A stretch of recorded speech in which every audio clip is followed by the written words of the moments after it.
Hello student, मैं नीरज कुमार स्वागत करता हूं आपका यज्ञ विद्या में। अभी हम लोग 69 बीपीएससी मेंस जो कि 3 जनवरी से शुरू हो रहा है, उससे संबंधित 4 जनवरी को हमारा पेपर 1 का एग्जाम है। और पेपर 1 में स्टैट और डीआई से 72 नंबर का क्वेश्चन पूछा जाता है। हम लोग अभी उसका क्लास कर रहे हैं और आज इस कड़ी में हम लोग टेबल को देखेंगे। अभी तक बच्चों मैंने बार डायग्राम, पाई चार्ट और ग्राफ को काफी अच्छे से समझाया है, प्रीवियस ईयर क्वेश्चन भी बताया है और साथ में साथ जो बेसिक कॉन्सेप्ट होता है वो मैंने आपको समझाया है। आज हम लोग टेबल देखेंगे और टेबल से संबंधित जो है मैं कुछ बातें बताऊंगा, प्रीवियस ईयर क्वेश्चन सॉल्व करूंगा। प्रीवियस ईयर जो करंट हुआ है जैसे 68 बीपीएससी, 67 बीपीएससी, उसको मैं बताऊंगा कि टेबल का अगर कोई क्वेश्चन आता है तो आप लोग को क्या अप्रोच होना चाहिए बनाने से सब पहले। आइए हम लोग शुरू करते हैं आज का क्लास। और सबसे पहले मैं आप लोग से रिक्वेस्ट करना चाहूंगा कि आप लोग वीडियो को पूरा देखिए, बात मानिए। शुरू से लेकर अंत तक का जो आधे घंटे का वीडियो होता है, इसमें एग्जाम से रिलेटेड बहुत सारी बातें आप लोग को बताया जाता है। जैसे जैसे मुझे याद आते जाते हैं मैं बीच में भी आपको बता देता हूँ। तो आधे घंटे की क्लास को बिल्कुल ध्यान से देखिए, आप लोगों के लिए बहुत फायदेमंद होगा। प्लस इसको एक रिविजनरी क्लास के रूप में लीजिए। आज आपको 25 दिसंबर हो गया, क्रिसमस का डे है, तो पहले तो उसकी भी बधाइयां, कॉन्ग्रेचुलेसन, मुबारकबाद। आप लोग की जिंदगी में नई नई खुशियां आए। तो आज 25 तारीख है, आज से भी 7-8 दिन है। स्टैट के लिए क्या करना है, अभी तक जितना भी मैंने क्लास लिया है, 40 मिनट 45 मिनट का क्लास हुआ है, या 8वां क्लास है, हर क्लास को आप देख लीजिए, आपका पूरा स्टैट और डीआई कंप्लीट हो जाएगा। चलिए समय को व्यर्थ किए बिना हम लोग आज का सेशन शुरू करते हैं। ये हमारा ग्राफ दिया गया है, ये हमारा एक टेबल दिया गया है। इस टेबल के बेस पे हमें कुछ क्वेश्चन का जवाब देना होगा। टेबल क्या है? टेबल जो 68 बीपीएससी मेंस का एग्जाम आया था उसको मैंने हुबहू ले लिया है, जिससे कि आपको पता भी चले कि एग्जाम में क्वेश्चन का स्टैंडर्ड क्या होता है, क्या टफ होता है, आसान होता है। बात मानिए, जब मैं आपको ये क्वेश्चन बताऊंगा उसके बाद आपको लगेगा कि यार इससे आसान क्वेश्चन तो हो ही नहीं सकता है। डीआई में 72 अंक लाना तो बिल्कुल हलवा पूरी खाने के बराबर है। तो बिल्कुल हलवा पूरी की तरह हम लोग इसको सॉल्व भी करेंगे। चलिए हम लोग देखते हैं पहला क्वेश्चन जो 68 बीपीएससी मेंस में आया था टेबल का। इसमें 5 क्वेश्चन दिया गया, 4 ये 5 हम लोग देख लेंगे। तो ये 6 नंबर क्वेश्चन है। 6 नंबर क्वेश्चन इसलिए क्योंकि पेपर में इसका नंबर छठा था। इसमें पहला क्वेश्चन है कि सभी विषयों का 2015 में संयुक्त औसत क्या है। यहाँ पे बच्चों क्या दिया गया, यहाँ पे 5 विषयों में छात्रों द्वारा 2012 से 17 के दौरान प्राप्त उच्चतम एवं औसत अंक यहाँ दर्शाया गया है। और प्रत्येक विषय में सर्वाधिक अंक है 100 अंक है। और यहाँ आपको कितना मैक्सिमम मार्क्स और कितना एवरेज मार्क बच्चा ने लाया है वो आपको दिया गया है। जैसे अगर 2012 की बात करें, एक एग्जांपल दे रहा हूं, 2012 अंग्रेजी सब्जेक्ट की बात करें तो यहाँ पे बच्चा जो है उसको सबसे ज्यादा मार्क्स, मान लीजिए जितना भी बच्चा हो उसमें सबसे ज्यादा जो मार्क्स आया है वो है 85 मार्क्स। और उसका जो एवरेज है, जितना बच्चा एग्जाम दिया था उस बच्चे को जो मार्क्स आया, उसका जो एवरेज निकाला गया वो है 65। इस तरह से ये एक टेबल दिया गया, आपको बनाना है क्वेश्चन इसके आधार पे। पहला क्वेश्चन है सभी विषयों का 2015 में संयुक्त औसत अंक क्या है। सभी विषयों का, अब विषय कौन कौन है? अंग्रेजी है, हिंदी है, गणित है, विज्ञान है और इतिहास है। सभी विषयों का औसत अंक, इसके लिए हम क्या करेंगे, जो औसत अंक है उसको ऐड करेंगे और उसको डिवाइड कर देंगे। तो सभी क्या हो जाएगा, 65 plus 60, 65 plus 60 plus 60 plus 50 plus 50, ये हो जाएगा औसत अंक। अब उसको जोड़ते हैं, ये हो जाएगा 65। मैं नाम नहीं दे रहा हूं, आप यहां से देख लिए लो बच्चों। देखो औसत यहां लिखा हुआ है, क्या है, 65 अंग्रेजी का। तो 65 हो गया। 2012 से 2017 के दौरान प्राप्त। अब हमको क्वेश्चन है 2015 में, तो इसमें हम देखो ध्यान रखेंगे 2015 का साल लेंगे। 2015 कौन सा है, तो देखो बच्चों 2015 ये है 2015। इस साल में देखेंगे, इस साल में आया 55 50। अंग्रेजी में 55 है, हिंदी में 50 है, तो इसे हम लोग लिख देंगे 55 प्लस 50। उसके बाद है 55 50 65 55, 65 और 55 भी है। लास्ट है 60। ये 5 सब्जेक्ट है, 5 सब्जेक्ट को हम ऐड कर देंगे, ये हो जाएगा 0 5 5 10 5 15 के 5, एक हाथ में 6 1 7 5 12 6 18 5 23 और 5 28, 285 टोटल मार्क्स हो जाएगा, एवरेज टोटल मार्क्स। अब हमको कहा गया है कि संयुक्त औसत अंक क्या है। ये भी औसत अंक है, लेकिन संयुक्त औसत अंक निकालने के लिए क्या करेंगे, जो 5 सब्जेक्ट है 1 2 3 4 5, 5 से डिवाइड दे देंगे। एवरेज हम लोग जानते हैं क्या होता है। एवरेज होता है कि अगर किसी सब्जेक्ट का दिया गया है तो जितना भी सब्जेक्ट में मार्क्स है उसको ऐड करेंगे प्लस नंबर ऑफ सब्जेक्ट जो है उससे डिवाइड करेंगे। तो ये हो जाएगा 285/5 इक्वल टू 5 5 जा 25, 3 5 है, 5 7 जा 55। तो इसका आंसर होगा 57। मुझे लगता है इसमें आप लोगों को कोई कंफ्यूजन नहीं होना चाहिए। अगला क्वेश्चन है 2015 से 2017 में अंग्रेजी के औसत अंक में कितने प्रतिशत की वृद्धि हुई। 2015 से 2017 में, तो बच्चों 2015 और 2017 अंग्रेजी, तो 2015 में है 55, 2017 में है 60। तो देखो बच्चे 2015 में है 55, 2015 में, और 2017 में है 60। तो कितने प्रतिशत की वृद्धि हुई, तो वृद्धि हुआ है 5, और कितने परसेंट का वृद्धि हुआ है, तो ये करेंगे 5/55 गुना 100, 5 11 जा ये हो गया, ये हो जाएगा 100/11 इक्वल टू 11×99, ये 9.1/11, ये आपका आंसर हो जाएगा। हो सकता है कि एग्जाम में इसको तोड़ के भी दिया गया है, जैसे 9.09 इसको होगा, अगर 1/11 को तोड़ेंगे तो आप ये भी दे देते हो तो आपका बिल्कुल सही है। देख रहे हो बच्चे कितना आसान क्वेश्चन है, इसमें आपको कुछ करने की जरूरत नहीं है। मैं पहले ही बताया कि दिया का कोई भी क्वेश्चन है उसका आंसर उसके क्वेश्चन में छिपा रहता है। अगर आप इस क्वेश्चन को देखिए जो यहां दिया गया, इसमें अनगिनत आंसर छिपा हुआ है। कोई भी जो मैं क्वेश्चन बना रहा हूं, आप मैं सिर्फ इसी से डिराइव कर रहा हूं, कहीं से कोई नहीं। इसमें करना क्या था, बस डेटा को ध्यान देना रहता है कि डेटा कहां दिया गया, उसको कहां पे पुट करना है। हम लोग अगला देखते हैं, सी देखते हैं। सी में क्या है, किस वर्ष में गणित में उच्चतम अंक एवं उच्चतम औसत अंक का अंतर सर्वाधिक रहा। देखो उच्चतम अंक और उच्चतम औसत अंक का अंतर सर्वाधिक रहा किस वर्ष में।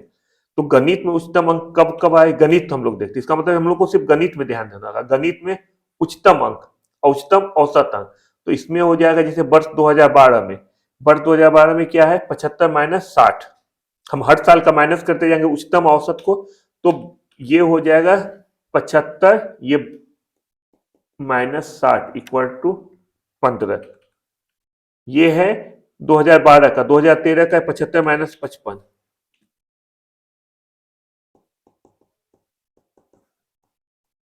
ये हो गया 20। हम लोग ईयर भी लिख देते हैं, 2014 का 75 - 50,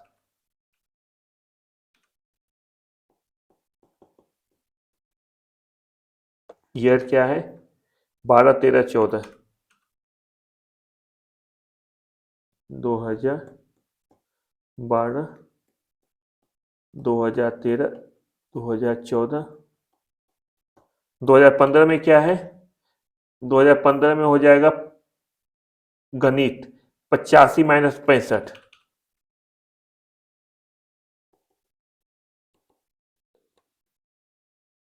2016 में हो जाएगा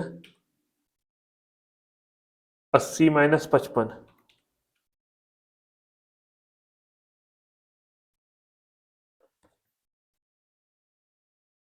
2017 में हो जाएगा 85 - 70।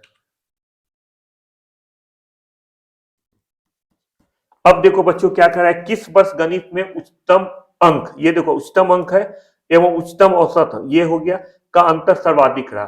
तो देखो 25 और 25 दो साल है, एक है 2014, एक है 2016, तो आंसर हो जाएगा वर्ष 2000, वर्ष 2014 और 2016 में, ये हमारा आंसर हो गया। अब हम लोग अगला क्वेश्चन देखते हैं कि 2013 में हिंदी में उच्चतम अंक का प्रतिशत 2016 में गणित के औसत अंक का कितना प्रतिशत है। 2013 में हिंदी में उच्चतम अंक का प्रतिशत 2016 में गणित के औसत अंक का कितना प्रतिशत है। अब इसको में हम लोग क्या करेंगे, 2013 में हिंदी में उच्चतम अंक कितना आया ये देख लेंगे। 2013 में हिंदी में उच्चतम अंक 85 आया है, ये 85 हो गया, 85 हो गया। 2013 में आया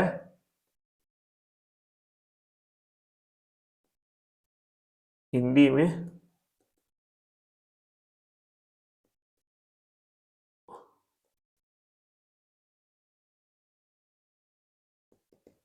उच्चतम अंक बराबर ये हो गया 85। अब हम लोग देखेंगे 2016 में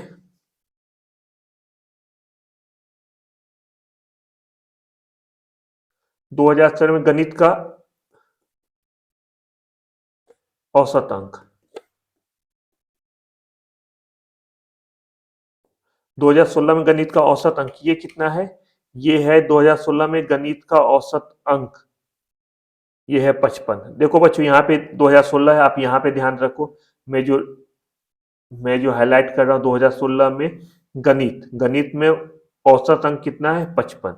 ये दिया गया है तो हम लोग माइनस कर देंगे, इसमें 55 है। क्वेश्चन है कि 2000 गणित का औसत अंक का कितना प्रतिशत है, तो ये कितना परसेंट हो जाएगा? ये हो जाएगा हिंदी में उच्चतम अंक है 2013 में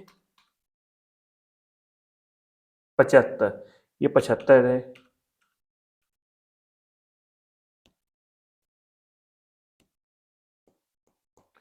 अब कितना परसेंट है? परसेंट निकालने के लिए 75 गुना 100 अपॉन 55, तो 5 11 जा 55, 5 से 15, तो ये हो गया 1500 अपॉन 11। इसको अगर सॉल्व करेंगे तो हो जाएगा 136.36%। ये आपका आंसर हो गया। अगला क्वेश्चन क्या है? यदि 2013 में 50 विद्यार्थियों ने गणित में परीक्षा दी तो उनके अंकों का कुल योग कितना है? देखो, कोई भी जो क्वेश्चन आ रहा है तो हम लोग हड़बड़ाना नहीं। जैसे यहाँ पे दिया कि 2013 में 50 विद्यार्थियों ने गणित की परीक्षा दी तो उनके अंकों का कुल योग कितना होगा? कुल योग क्या होगा? कुल योग होता है number of student multiply by average marks. अगर मार्क्स की बात किया जाए कि जितने बच्चे एग्जाम में अपियर हो रहे प्लस उनका एवरेज जो मार्क्स आया है वो उनका टोटल मार्क्स हो जाएगा। अब 50 स्टूडेंट है 2013 में, उनका एवरेज कितना ये हम लोग देख लेते हैं। सब्जेक्ट है मैथ गणित 2013 में सब्जेक्ट है मैथ, गणित में एवरेज है 55 नंबर। तो बच्चों एवरेज है 55 number, total number of student कितना है? 50। तो कुल अंक कितना होगा? तो ये हो जाएगा 55 गुना 50 इक्वल टू 5 5 25, 2 5 25, ये हो गया 2750। ये आपको ये उच्चतम अंक टोटल अंक हो गया 50, 55 गुने 50, ये आपको टोटल अंक हो गया। अब हम लोग अगला क्वेश्चन देखते हैं।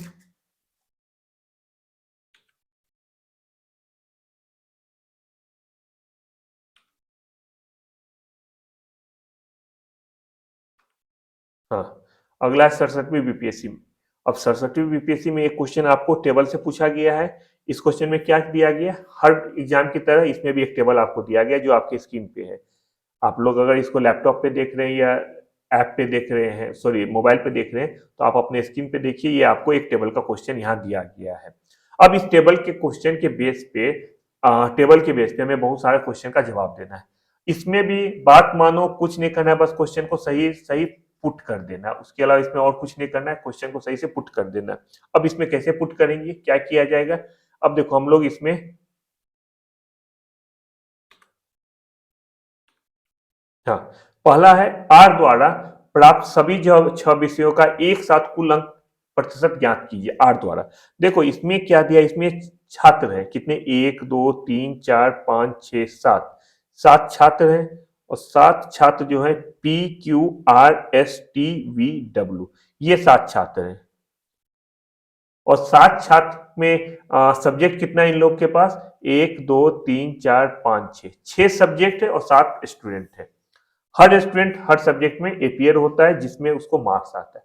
अब यहां अगर आप देखेंगे, यहां पे दिया है कि ए सब्जेक्ट में 75 में से 85, 75 में से 85 क्या? कभी कभी आप बहुत कंफ्यूज करेंगे, यार 75 नंबर का तो क्वेश्चन, उसमें 85 नंबर कैसे आएगा? तो यहाँ पे देखो मेरे लाल, यहाँ पे दिया गया है अंकों का प्रतिशत।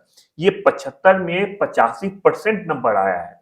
अब अगर ये पूछा जाए 75 में 85% नंबर है तो ये कितना होगा? तो इसको हम लोग आराम से, परसेंटेज का सवाल है, इसको कैलकुलेट करके निकाल लेंगे कितना परसेंट होगा। तो इसमें सारे क्वेश्चन में टोटल मार्क्स दिया गया है कि सब्जेक्ट ए का टोटल मार्क्स कितना है? 75, सब्जेक्ट बी का 150, सी का 100, डी का 50, ई का 150, एफ का 75। ये है टोटल मार्क्स जो उसे उस सब्जेक्ट के लिए निर्धारित किया गया। और नीचे है उस सब्जेक्ट में प्राप्त मार्क्स का परसेंटेज दिया गया है।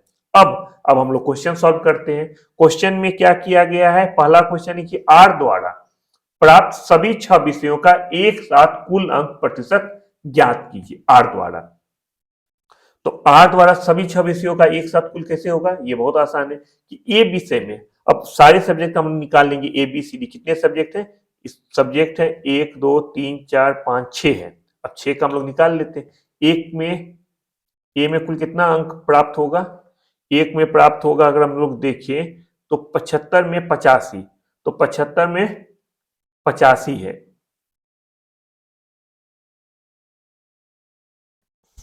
आर द्वारा हम आर देखेंगे, आर है 75 में 66, ध्यान रखो बच्चों आर का निकाल ले, आर है 75 में 66, तो 75 में 66 दिया गया परसेंटेज, परसेंटेज इसको मार्क्स क्या हो जाएगा 75 इंटू 66/100 इक्वल टू होगा, इसे कैलकुलेट करें तो ये हो जाएगा 49.5।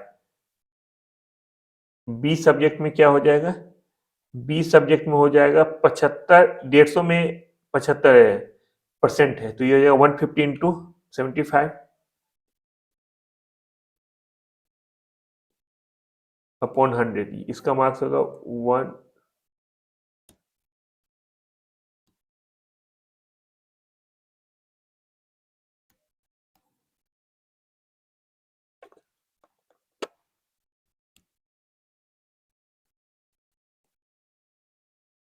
अब सी है, सी में क्या हो जाएगा, सी में हो जाएगा 100 में दिया गया तो इसमें ज्यादा नहीं है, 100 में 79 है तो अपॉन 100 इक्वल टू 100 हो गया।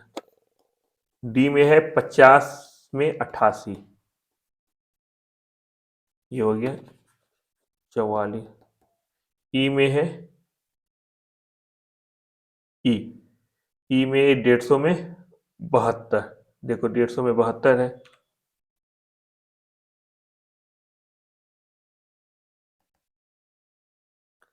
हो गया 108। और ई के बाद हो जाएगा सब्जेक्ट एफ, एफ में 75 में 62, देख लेते हैं एफ में 75 में 66,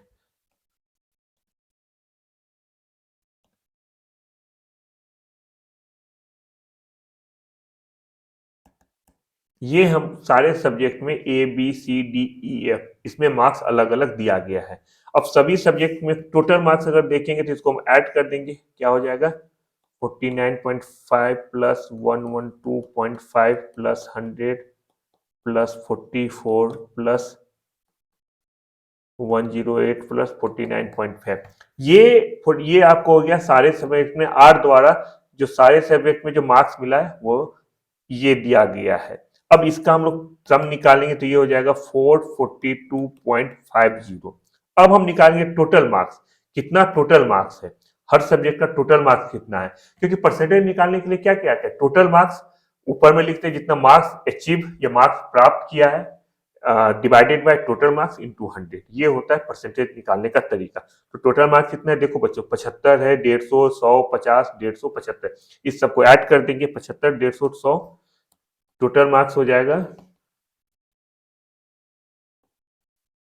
75 प्लस 150 प्लस 100 प्लस 50, 150, ये हो जाएगा 75, 75, 150 और 150, 150, 300, 300 और 300, 400, 450 और 150, 600, ये हो गया टोटल मार्क्स हो गया 600, उसे प्राप्त हुआ 442 अपॉन 442.50। तो परसेंटेज मार्क कितना, उसे कितना परसेंट प्राप्त होता है, तो ये हो जाता है 442.5 अपॉन 600 गुना 100, ये 0 0 डिवाइड हो गया, ये हो जाएगा 73.75%, ये आपका आंसर हो गया। बच्चों ये जो सवाल है जो 67 पीपीएससी मेंस में आया था, ये बहुत ही सिंपल क्वेश्चन लेकिन लेंदी वाला है। लेंदी वाला क्या है, अब देखो इसमें A B C D E F सब सब्जेक्ट में जितना सब्जेक्ट है उसमें अलग अलग मार्क्स आएगा, उसको हमें कैलकुलेट करना है। कैलकुलेट कैसे करना है, इसमें दिया है कि 75 में 85 नंबर लाया है, 85% आया है। अब 75 में 85% आया है तो इस ये मार्क्स कितना होगा, तो इसको इसके लिए हमें सबको निकालना होगा, सॉल्व करना होगा। तो ये काफी लेंदी हो जाता है, बिल्कुल आसान क्वेश्चन लेकिन लेंदी है। एग्जाम में आपको लेंदी भी रहेगा तब भी बनाना होगा क्योंकि आपको 36 मार्क्स लाने हैं, लेकिन बहुत आसान क्वेश्चन है। हम लोग अगला देखते हैं क्या है कि विषय बी डी ई में एक साथ पी द्वारा प्राप्त अंकों का और उन्हीं विषयों में टी द्वारा प्राप्त अंकों का अंतर ज्ञात कीजिए। बीडीई में एक साथ पी द्वारा प्राप्त अंक और उन्हीं विषय में टी द्वारा प्राप्त अंकों का अंतर ज्ञात कीजिए। अब इसमें क्या सेम वही चीज है, हम जो है जो छात्र पी पी का देखेंगे, पी जो है बीडीई में कितना कितना मार्क्स लाया है, तो यहां पे हम लिख देते हैं पी। बी में कितना लाएगा, बी में लाता है बी में 150 में 68 आता है, तो ये हो जाएगा 150 गुना 68 अपॉन 100, ये हो जाता है 102। डी में क्या हो जाएगा, बी डी डी में क्या है 50 में 92%।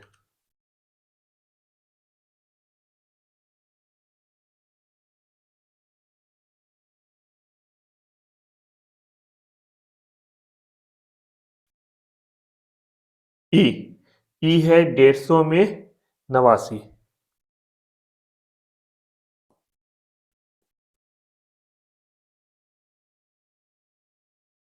ये हो जाएगा 133.5। ये हो गया पी बी डी ई द्वारा जो मार्क्स लाया गया।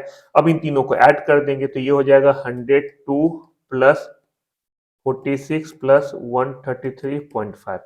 अगर इसे जोड़ेंगे तो ये हमारा हो जाएगा 281.50।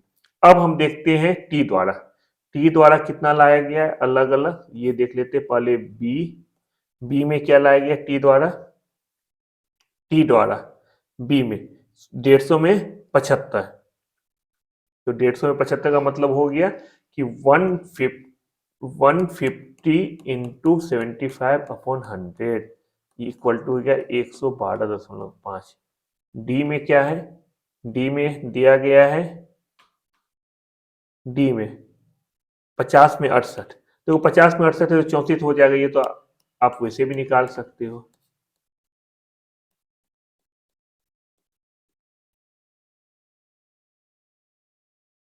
अब ई में टी द्वारा ई में 69, 150 में 69,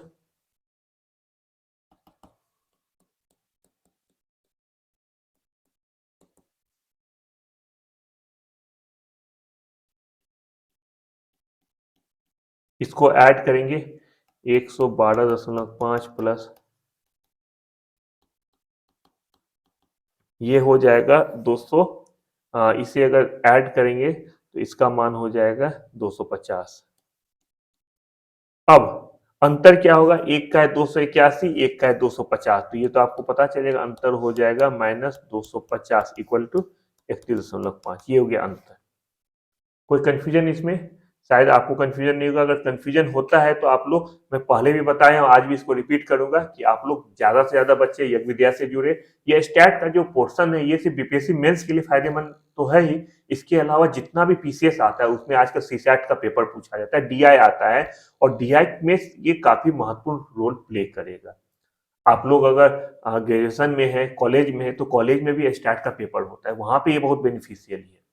तो इसको बहुत ध्यान से देखिए क्योंकि अगर आप देखते होंगे यूट्यूब पे, तो यूट्यूब पे डीआई और स्टैट का पोर्शन बहुत कम टीचर द्वारा बताया जाता है। तो मेरा ये प्रयास है आप लोगों के लिए कि इसको ज्यादा से ज्यादा देखिए, समझे, अपने फ्रेंड को शेयर कीजिए। जितना आप शेयर करेंगे उसका फायदा आपको भी मिलेगा। तो अपने ज्यादा से ज्यादा फ्रेंड को शेयर कीजिए जिससे आप लोग का एक ग्रुप बन जाएगा। आप लोग डिस्कस भी कर सकते हैं और फिर कोई क्वेश्चन मेरे पास लाए, आप लोग जिस बुक से क्वेश्चन लाना चाहते हैं आप लोग उस बुक से क्वेश्चन लाए, मुझे दे, मेल करें, कोई क्वेश्चन बना के भेज दे। अगर एग्जाम्पल है आप बना के भेजिए, मैं उसको सॉल्व करके बताऊंगा आपको। अगर जहां पे कोई भी दिक्कत होती है, कोई भी राइटर का बुक है जो इंडिया में चलता है, इंडिया से बाहर भी है।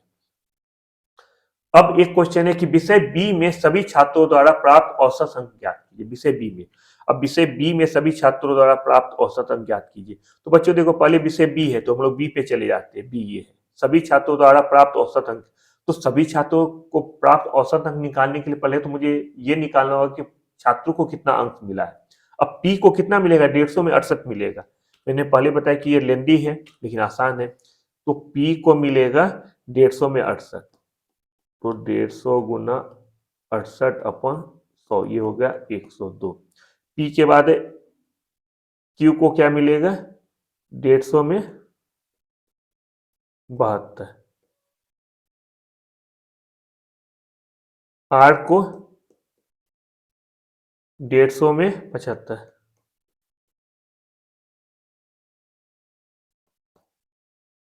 एस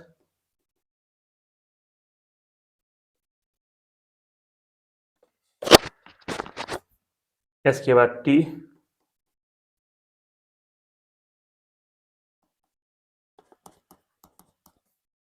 टी के बाद वी को क्या मिलेगा, वी को मिलेगा 150 में 80।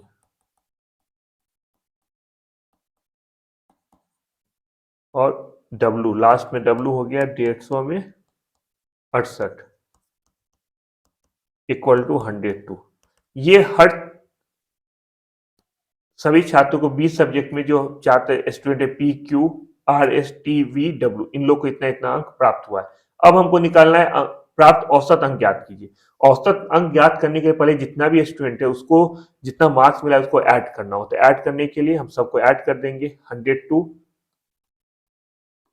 Plus 108 plus 112.5 plus 93 plus 102.5 plus 120 plus 102, इसका वैल्यू होगा 750।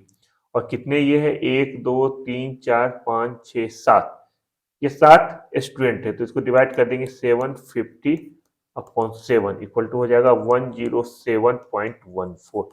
ये हमारा हो गया आंसर। कितना आसान क्वेश्चन है। हम लोग अगला देखते हैं। सभी छात्रों द्वारा विषय सी व डी में एक साथ प्राप्त अंकों का औसत प्रतिशत ज्ञात कीजिए। सभी छात्रों द्वारा विषय सी एवं डी में एक साथ प्राप्त अंकों का औसत परसेंट याद कीजिए। अब हम इसको देखते हैं, चार्ट में सी एवं डी द्वारा दिया गया है तो सी और डी की तरफ जाते हैं। पहले सी देखते हैं। सी सब्जेक्ट में सभी छात्रों द्वारा सी सब्जेक्ट में प्राप्त अंकों का औसत प्रतिशत ज्ञात कीजिए। अब देखो सी में एक अच्छा चीज है। सी में क्या अच्छा चीज है, सी में 100 में दिया गया 76% आया। अब 100 में 76% का मतलब है कि 76, 100 में कोई भी होगा तो उसका वैल्यू वही होगा। तो ये काफी आसान हो गया। 76 प्लस 84 79 91, ये सबको जोड़ लेंगे और उसके बाद जो होगा निकाल देंगे, उसका एवरेज निकल जाएगा। सभी छात्रों द्वारा विषय सी व डी में एक साथ प्राप्त अंकों का औसत ज्ञात कीजिए। तो सी का क्या हो जाएगा, सी का हो जाएगा, इसको हम लोग ऐड करते हुए जाएंगे।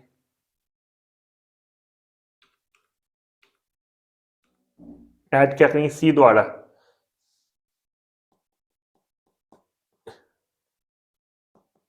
76 plus 84 plus 79 plus 91 plus 67 plus 69 plus 81 equal to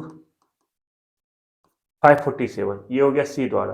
अब डी द्वारा प्राप्त अंक का औसत निकाल। अब इसका एवरेज क्या होगा, 547 है, 1 2 3 4 5 6 7 स्टूडेंट 7 है तो इसको डिवाइड कर देंगे 547/7। अंकों का औसत प्रतिशत ज्ञात। अच्छा, अंकों का औसत प्रतिशत ज्ञात करने के लिए कहा जाए तो टोटल मार्क्स है 700, तो इसको डिवाइड करेंगे 700 इंटू 100, इसका परसेंटेज निकाल लेंगे। ये हो गया 78.14। सी का हो गया 78.14। अब हमें डी का निकालना है तो डी को निकालने के लिए इसे हम लोग हटा देते। पहले सी का हम लोग याद करने के लिए लिख देते हैं। सी का कितना है, 78.14।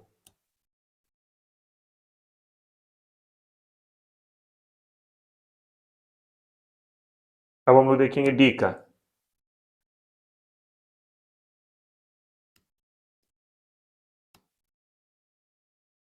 डी का अब डी के लिए स्टूडेंट कौन कौन सा है, स्टूडेंट है पी, पी डी का निकालना है। 50 में 92, देखो 50 में 92% है ये, इसमें इसका मतलब है सबका हाफ हाफ हम लोग निकालते जाएंगे। जैसे 92% किसी को आया 50 में, इसका मतलब है उसे आएगा 46।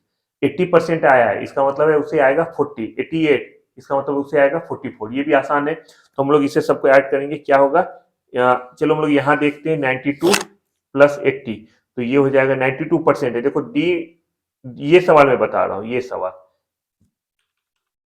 देखो, ये सवाल बता रहा हूँ, तो इसमें डी द्वारा देखो, तो डी द्वारा क्या हो जाएगा, सब्जेक्ट डी है, पी द्वारा कितना हो जाएगा, पी द्वारा 50 में 92 है तो 46, ये आसान हो गया। कैसे, ये हो जाएगा, इसको इस तरह से लिख सकते हैं, 50 गुना 92/100, तो 2, ये 46, मतलब क्या हो गया कि जितना दिया गया है उसका हाफ कर लेंगे तो हो जाएगा। तो डी, पी द्वारा क्या होगा, पी हो गया 46, क्यू 40, 80% है मतलब 40 हो गया, आर 44, एस 37, टी 34, वी 78 है तो हो जाएगा 39, और डब्लू, डब्लू में क्या हो जाएगा, 85% है तो वही हो जाएगा 42.5। ये आपका बन गया। अब इसको ऐड कर देंगे, 5, 9 2 11, 4 15, 7 22, 4 26, 26 6 32 का 2, 3 4 3 7, 3 10, 3 13, 13 3 16, 4 20, 4 24, 4 28, ये हो गया 282.5। अब 282.5 आ गया, यहाँ पे हम लोग देखते हैं कि डी द्वारा कितना आ गया, 282.5 आ गया है। अब इसमें दिया गया है कि डी द्वारा सभी छात्रों का औसत परसेंट निकालने के लिए उसको ऐड करेंगे तो देखो बच्चे 50 मार्क्स का है, स्टूडेंट 1 2 3 4 5 6 7, तो टोटल हो गया 350, टोटल मार्क्स हो जाएगा 350 का। तो इसको निकालने के लिए 282.5 अपॉन 350 इंटू 100, तो हमारा परसेंटेज निकल जाएगा। इसे सॉल्व करेंगे तो ये हमारा आंसर हो जाएगा। आंसर कितना होगा, 80.71%। अब दो चीज मिल गया है, सी एवं डी द्वारा एक साथ प्राप्त अंकों का औसत प्रतिशत ज्ञात कीजिए। ये तो परसेंट निकला अलग अलग, सी का अलग है, डी का अलग है। अब औसत परसेंट दोनों का निकालने के लिए क्या करेंगे, C plus D upon 2 equal to हो जाएगा 78.14 प्लस 80.71 अपॉन 2 इक्वल टू, अगर इसे हम लोग करेंगे तो ये हो जाएगा 4 1 5 7 1 8 8 8 7 15, ये हो गया 80।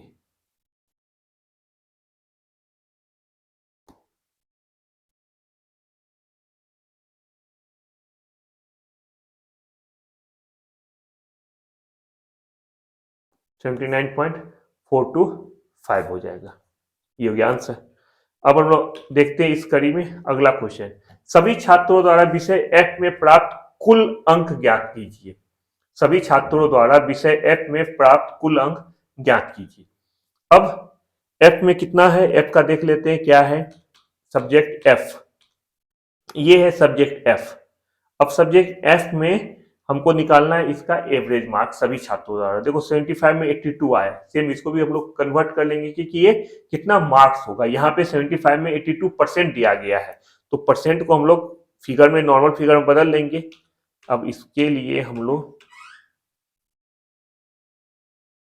एफ है तो पी द्वारा क्या हो जाएगा, 75 इंटू 81 अपॉन 100, क्यों, क्योंकि 75 में 82% आया, ये हो जाएगा 61.5।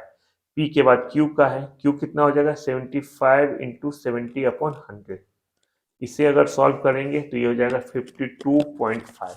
आप समझ रहे हैं आप लोग, पी क्यू, पी के बाद आर है, आर हो जाएगा 75 इंटू 66 अपॉन 100, इसका वैल्यू हो जाएगा 49.5। एस क्या हो जाएगा 75 इंटू 44 अपॉन 100, इसका वैल्यू हो जाएगा 55.5। टी का हो जाएगा 75 इंटू 78 अपॉन 100 इक्वल टू हो जाएगा 58 अपॉन 5। वी का क्या हो जाएगा 75 इंटू 80 अपॉन 100, इक्वल टू 60 और W का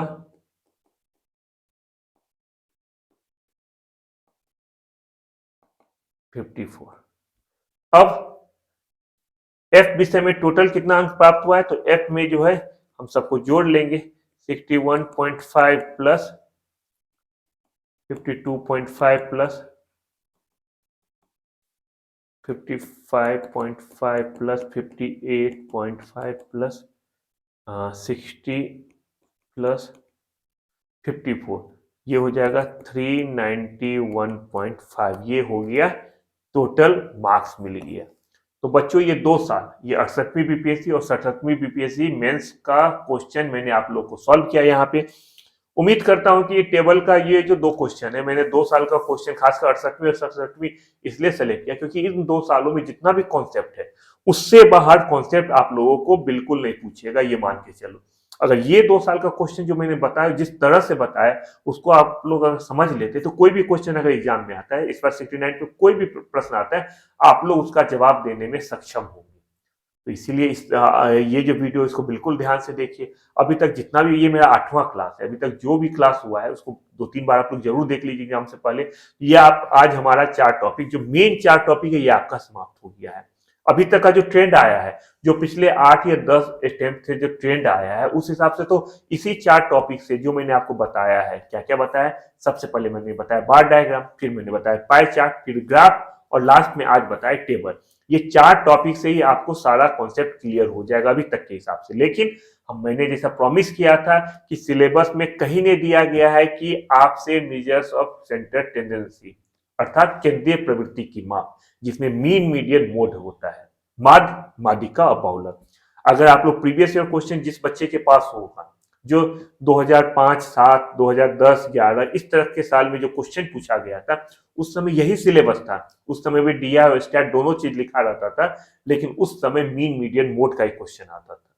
तो कल हम लोग मीन, मीडियन, मोड, जो आप लोग बचपन से, या स्टैट जिसके लिए जाना जाता है, मीन, मीडियन, मोड, उसके बारे में मैं आपको कुछ बेसिक चीज बता दूंगा, जिससे अगर एग्जाम में वो भी आता है तो आप लोग उसको बनाने में बिल्कुल सक्षम हो। एग्जाम को मैं बता रहा हूं कि एग्जाम का कोई पैटर्न नहीं, एक सिलेबस दिया गया है। एग्जाम में हो सकता है आपसे, जो मैंने अभी 4 टॉपिक पढ़ा है, बच्चे इसी को, सब बच्चे 95% बच्चे सिर्फ इसी को पढ़ते, हो सकता है इससे एक भी सवाल ना आए, ये हो सकता है। क्योंकि एक समय था जब मीन, मीडियन, मोड से सारा सवाल आता था, लेकिन अचानक वो डीआई से सवाल पूछने लगा। तो हो सकता है इस साल ऐसा आ जाए कि डीआई से सवाल ना आके मीन, मीडियन, मोड से तब सवाल आ जाए। इसलिए आपको अगर क्लियर करना है एग्जाम, तो पूरा सिलेबस पढ़ के जाना ही चाहिए। तो कल हम लोग मिलते हैं जो मेजर्स ऑफ सेंटर टेंडेंसी है, जिसे हिंदी में कहते हैं केंद्रीय प्रवृत्ति की माप, उसके साथ मिलते हैं। उसके कॉन्सेप्ट को समझेंगे, कुछ क्वेश्चन बनाएंगे। उसमें बहुत डिटेल में जाने की जरूरत नहीं है, लेकिन इतना तो जरूर मैं बता दूंगा कि अगर उसका भी सवाल आता है, आप लोग बनाने के कंडीशन में अपने आप को पाएंगे। अंत में एक रिक्वेस्ट आप लोगों से है कि जो बच्चे यज्ञ विद्या से पहली बार जुड़े हैं, उसे सब्सक्राइब कर ले, नोटिफिकेशन आइकन को क्लिक कर ले, जिससे जब भी हमारा कोई वीडियो आएगा उसको सबसे पहले आप देख पाएंगे। आपके कोई भी सवाल हो, मन में कोई भी जिज्ञासा हो, आप लोग हमसे पूछिए। सोशल नेटवर्किंग साइट जितने भी सारे पे मौजूद है यज्ञ विद्या। आप किसी भी मोड में मुझसे जुड़ सकते हैं, यज्ञ विद्या से जुड़ सकते हैं। अपने सवाल पूछिए और विश्वास कीजिए उसका जवाब हम लोग जरूर देंगे। जो मैंने डीआई और स्टैट अभी तक डीआई बताया है, मैं भी बता रहा हूँ। कोई भी क्वेश्चन आपको दिक्कत हो, किसी भी बुक में दिया गया हो, किसी भी सिलेबस में हो, किसी पीसीएस में पूछा जाता है, आप प्लीज मुझसे पूछिए, मेरे सामने लाए। अगर आपको कहीं भी दिक्कत हो रहा है, मैं यहाँ पे आपको आपके सामने सॉल्व करके बताऊंगा। कल हम लोग फिर मिलते हैं नए वीडियो के साथ। तब तक आप लोग बहुत अच्छे से ख्याल रखिए। एक बार फिर हैप्पी क्रिसमस, मैरी क्रिसमस। आप लोग के लाइफ में सेंटा बहुत सारी खुशियां भर दे। इसी आशा के साथ अपना ख्याल रखिए। Bye bye.